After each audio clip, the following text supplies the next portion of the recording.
विष्णु एकादशी गीता तुलसी विप्रधेनवः असारे दुर्ग संसारे शतपदी मुक्तिदायिनी। अर्थात भगवान श्री हरि विष्णु जी का पूजन करना, एकादशी का व्रत रखना, गीता जी का पाठ करना, तुलसी जी का पूजन एवं दर्शन करना, ब्राह्मणों की सेवा करना, दान करना, भोजन कराना, गौमाता की रक्षा व सेवा करना, यह 6 कार्य इस कठिन संसार सागर को पार कराने हेतु मुक्तिदायक बताए गए हैं। पूरे वर्ष में 24 एकादशी आती है, लेकिन जिस साल अधिक मास या पुरुषोत्तम मास आता है उस साल 2 एकादशी अधिक यानी कुल मिलाकर 26 एकादशी आती है। प्रत्येक महीने में 2 बार, एक कृष्ण पक्ष व दूसरी शुक्ल पक्ष, दोनों में ही एकादशियों का भिन्न भिन्न महत्व हमारे पुराणों तथा धर्म ग्रंथों में बताया गया है। एकादशी का व्रत भगवान श्री लक्ष्मी नारायण जी का परम प्रिय व्रत है।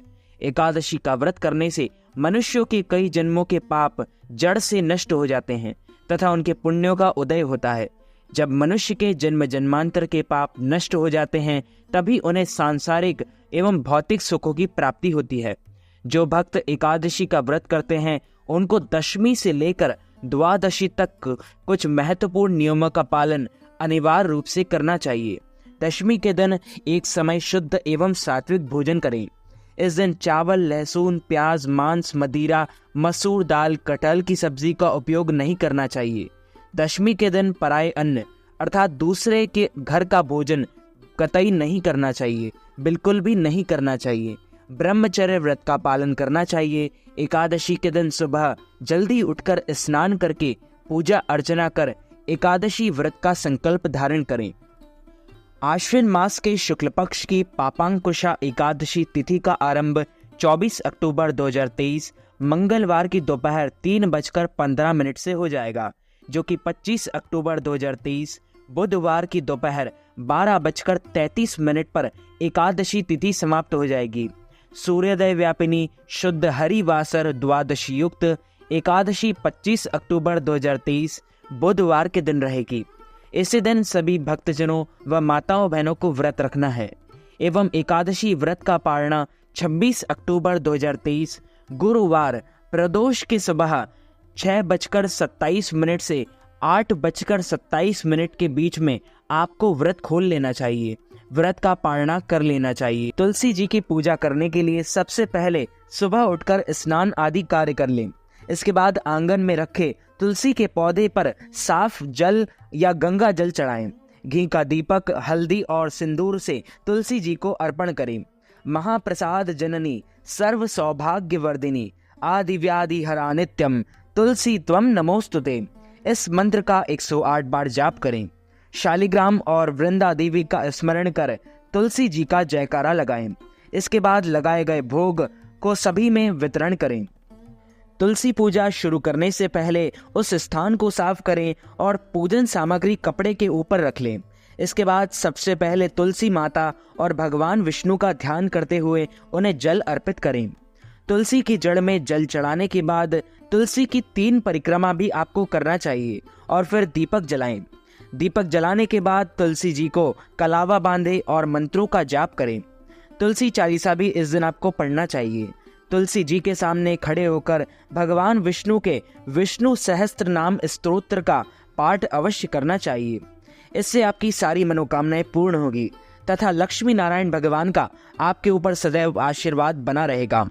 बोलिए श्री लक्ष्मी नारायण भगवान की जय, श्री वृंदावन बिहारी लाल की जय, श्री गिरिराज धरण की जय, बालकृष्ण लाल की जय, श्याम सुंदर श्री यमुने महारानी की जय, जगत गुरु श्री वल्लभाधीश की जय, गोसाई जी परम दयाल की जय, श्री गुरुदेव की जय, लाडले लाल की जय। धर्मराज युधिष्ठिर कहने लगे कि हे भगवान, आश्विन शुक्ल एकादशी का क्या नाम है? अब आप कृपा करके इसकी विधि तथा फल कहिए। भगवान श्री कृष्ण कहने लगे कि हे युधिष्ठिर, पापों का नाश करने वाली इस एकादशी का नाम पापांकुशा एकादशी है। हे राजन, इस दिन मनुष्य को विधि पूर्वक भगवान पद्मनाभ की पूजा करनी चाहिए, यह एकादशी मनुष्य को मनवांछित फल देकर स्वर्ग को प्राप्त कराने वाली है।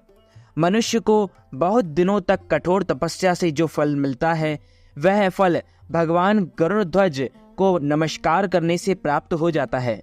जो मनुष्य अज्ञानवश अनेक पाप करते हैं परंतु हरि को नमस्कार करते हैं, वे नरक में नहीं जाते। विष्णु के नाम के कीर्तन मात्र से संसार के सब तीर्थों के पुण्य का फल मिल जाता है। जो मनुष्य शार्दग धनुषधारी भगवान विष्णु की शरण में जाते हैं, उन्हें कभी भी यम यातना भोगनी नहीं पड़ती। जो मनुष्य वैष्णव होकर शिव की और शैव होकर विष्णु की निंदा करते हैं, वे अवश्य नरकवासी होते हैं। सहसो वाजपेयी और अश्वमेघ यज्ञों से जो फल मिलता है, जो फल प्राप्त होता है, वह एकादशी व्रत के 16वें भाग के बराबर भी नहीं होता है। संसार में एकादशी के बराबर कोई पुण्य नहीं, इसके बराबर पवित्र तीनों लोकों में कुछ भी नहीं। इस एकादशी के बराबर कोई व्रत नहीं। जब तक मनुष्य पद्मनाभ की एकादशी का व्रत नहीं करते हैं, तब तक उनकी देह में पाप वास कर सकते हैं। हे राजेंद्र, यह एकादशी स्वर्ग, मोक्ष, आरोग्यता, सुंदर स्त्री तथा अन्न और धन की देने वाली है। एकादशी के व्रत के बराबर गंगा, गया, काशी, कुरुक्षेत्र और पुष्कर भी पुण्यवान नहीं है। हरिवासर तथा एकादशी का व्रत करने और जागरण करने से सहज ही मनुष्य विष्णु पद को प्राप्त होता है। हे युधिष्ठिर, इस व्रत के करने वाले 10 पीढ़ी मात्र पक्ष, 10 पीढ़ी पितृपक्ष, 10 पीढ़ी स्त्री पक्ष तथा 10 पीढ़ी मित्र पक्ष का उद्धार कर देते हैं। वे दिव्य देह धारण कर चतुर्भुज रूप हो, पीतांबर पहने और हाथ में माला लेकर गरुड़ पर चढ़कर विष्णु लोक को जाते हैं। हे नृपोत्तम, बाल्यावस्था, युवा अवस्था और वृद्धावस्था में इस व्रत को करने से पापी मनुष्य भी दुर्गति को प्राप्त न होकर सद्गति को प्राप्त होते हैं। आश्विन मास की शुक्ल पक्ष की इस एकादशी पापांकुशा एकादशी का व्रत जो मनुष्य करते हैं, वे अंत समय में हरि लोक को प्राप्त होते हैं तथा समस्त पापों से मुक्त होकर वे सोना, तिल, भूमि, गौ, अन्न, जल, छत्री तथा जूती दान करने से मनुष्य यमराज को नहीं देखता। जो मनुष्य किसी प्रकार के पुण्य कार्य के किए बिना जीवन के दिन व्यतीत करता है, वह लोहार की भट्टी की तरह सांस लेता हुआ निर्जीव के समान ही है। निर्धन मनुष्यों को भी अपनी शक्ति के अनुसार दान करना चाहिए तथा धन वालों को सरोवर, बाग, मकान आदि बनवाकर दान करना चाहिए। ऐसे मनुष्यों को यम का द्वार नहीं देखना पड़ता तथा संसार में दीर्घायु होकर धनादृढ़, कुलीन और रोग रहित रहते हैं। भगवान श्री कृष्ण कहने लगे, हे राजन, जो अपने मुझसे ये पूछा वह सब मैंने आपको बतलाया। अब आपकी और क्या सुनने की इच्छा है? भगवान श्री कृष्ण कहने लगे, हे कुंती नंदन, आश्विन मास के शुक्ल पक्ष की एकादशी का नाम पापांकुशा एकादशी है। इसका व्रत करने से सभी पाप नष्ट हो जाते हैं तथा व्रत करने वाला अक्षय पुण्य का भागी होता है। आश्विन शुक्ल एकादशी के दिन इच्छित फल की प्राप्ति के लिए भगवान विष्णु का पूजन करना चाहिए। इस पूजन के द्वारा मनुष्य को स्वर्गलोक की प्राप्ति होती है। हे अर्जुन, जो मनुष्य कठिन तपस्याओं के द्वारा फल की प्राप्ति करते हैं, वह फल इस एकादशी के दिन क्षीर सागर में शेष नाग पर शयन करने वाले भगवान विष्णु को नमस्कार कर देने से मिल जाता है और मनुष्य को यम के दुख नहीं भोगने पड़ते। मनुष्य को पापों से बचने का दृढ़ संकल्प करना चाहिए। भगवान विष्णु का ध्यान स्मरण किसी भी रूप से सुखदायक और पापनाशक है, परंतु पापांकुशा एकादशी के दिन प्रभु का स्मरण कीर्तन सभी क्लेशों व पापों का शयन कर देता है और शमन कर देता है। प्राचीन समय में विंध्य पर्वत पर क्रोधन नामक एक बहेलिया रहता था। वह बड़ा क्रूर था। उसका सारा जीवन हिंसा, लूटपाट, मद्यपान और गलत संगति, गलत पाप कर्मों में बीता। जब उसका अंतिम समय आया, तब यमराज के दूतों दूत बहेलिये को लेने आए और यमदूत ने बहेलिये से कहा कि कल तुम्हारे जीवन का अंतिम दिन है, हम तुम्हें कल लेने आएंगे।